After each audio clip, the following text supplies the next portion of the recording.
Hello everybody, this is Danny at ParTay, and today we're going to talk about the top 3 recommended mixers on YouTube. To start, the order here was determined by the number of subscribers and is not meant to be presented as a ranking. Okay. Guided principles were that they first must be YouTube mixers. Second, they have to work in the cinematic experience space, so this is non-Pico type stuff. And 3, they're judged on perceivable quality, presentation, professionalism, and cost factor. So with all that, let's get started. Number 1, Pro 1176. Now Crow, for the budget-minded cinephiles and gamers, is the guy. Crow's mixes show excellent color and resolution. They're well articulated at a price that won't break your wallet. And Crow, really as an individual, is really a man of the people, and it shows not only from his subscription counts but also his willingness to go above and beyond for his customers, which we see him do quite often. So Crow, thank you. Number 2, Sonic Chill. Sonic has produced the finest, in my opinion, black screen of the 3. You can see the quality that can be achieved through different research and development techniques.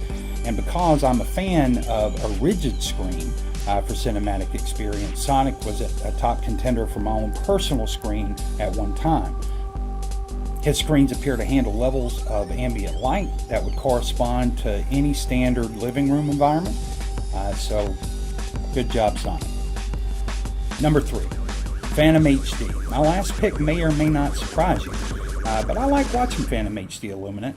He's continually progressed his product, and I believe with a little more time and exposure could be a real contender in the ambient light space. He has really nice visuals on his. He does some nice ambient light tests. So I would say that Phantom HD Illuminate is definitely one to watch. So now we'll talk about some honorable mentions. I have a couple here. So I would include AZ Pearl and also Pearl Noir if you're looking for something in the enamel flavor. So those are the honorable mentions, and I would also say that I'm going to be following up with a post where I talk about how I see the future projection evolving and how I predict it could influence the high-end screen market. Projectors are getting brighter, which could make the work these guys are doing more important, or relegate some to the Pico market. And if USTs continue to expand into the general market, standard coatings will need to evolve to optimize brightness. Given their shallow beam angle, and while they are literally superficially bright, they require structured screens or balanced emittance coatings to help optimize reflectivity.